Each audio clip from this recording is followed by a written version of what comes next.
Hey everybody, welcome to another Fridays from the Farm with Farmer Chris. So this week, you know, fall has come through. We've had a couple of little freezes overnight, so you can see that most of the vegetative matter that grows on the farm has been struck. But what that made me start thinking about was the layers of things, the way that sometimes we perceive things to have a beginning and an end, and just that. But I think it's important to recognize that in a lot of the stuff that we do, especially on the farm and in natural settings, there are multiple layers to processes. One thing that I'm struck by with all of these layers and all of these different systems that interact is how patient we have to be. So I'm going to kind of go around and look at a few of the things that are just happening right now on the farm, but wanted to kind of frame things for you in that sense of layers, of things seen and unseen. When something is left to itself to do what it needs to do, that's probably going to do it.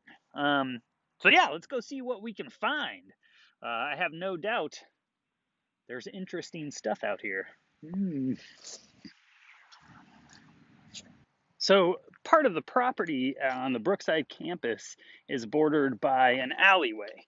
And it was always tricky to kind of use the space between the athletic field and the playground, and then the alleyway that had trash trucks and cars, and it's unpaved, so it was a really hard space to keep. And so what we did is we actually took this 5 foot space, and for a couple of years we threw goat manure and goat bedding down onto it. And then after a few years of amending the soil, we decided to plant it with pollinators.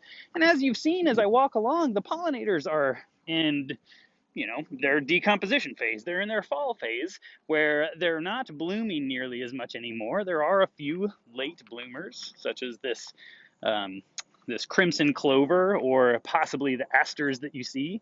But for the most part, they've all gone into their dormancy stage, which means that they're putting off, they're putting off little seed pods, and we'll talk about a couple of those specifically later. But yeah, putting off seeds.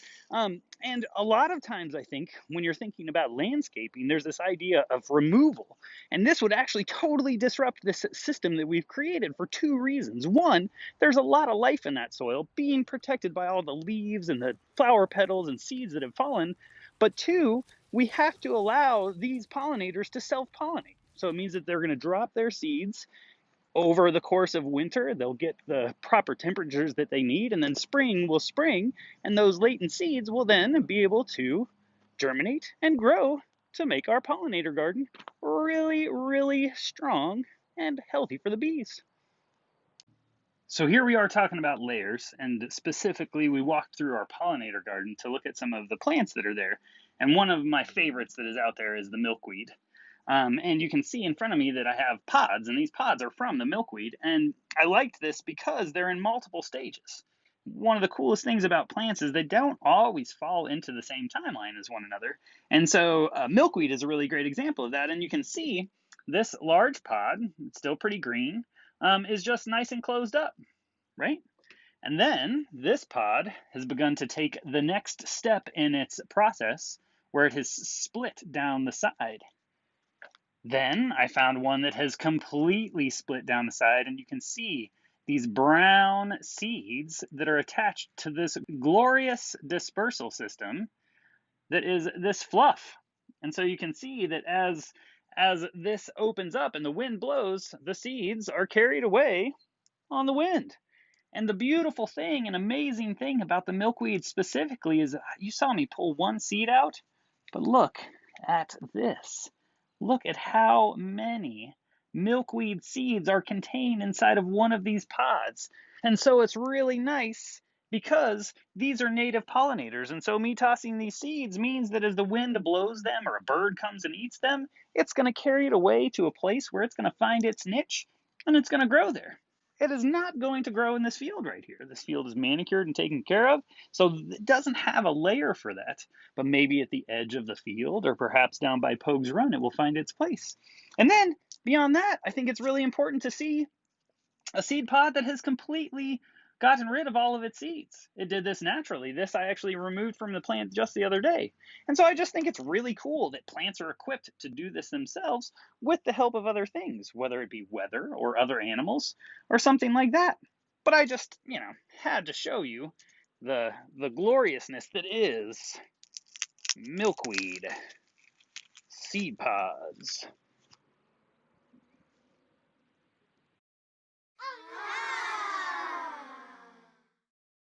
Hey everybody, welcome to this week's Curious Corner. So with all the work that we've been doing in terms of landscaping and preparing our spaces for the winter, we're inevitably going to disturb one layer or another. We've talked about layers, and it's possible that in our manipulation of the spaces, whether it's landscaping or vegetable gardening, we're going to disturb something. And this week I disturbed something incredible. This is what I believe to be a sphinx moth pupa.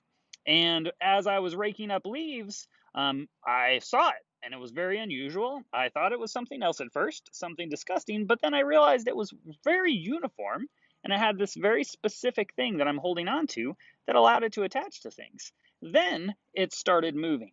So that piqued my curiosity even more. So I did some research, I did some digging to find out that I believe it's a sphinx moth pupa. Because I had already disturbed it, it couldn't go back to where it was, and so I thought I'd bring it to share with you. And so I guess I'm just curious if you have ever had a similar experience where you came across something that was supposed to be there, but because of your actions, it needed to change just a little bit. What I do know though is I'm going to give it a measure of respect. I'm going to try and get it a place back into where it was before, maybe under a pile of leaf litter off to the side of a walking path. But I am going to return it to its space, but couldn't help but take a moment to share its curiosity with you, just because it's such an interesting specimen. I hope it finds you curious and that you stay that way. Y'all take care.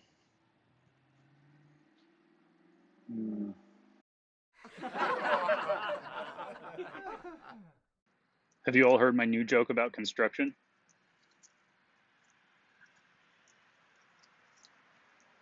I'll tell you later. I'm still working on it.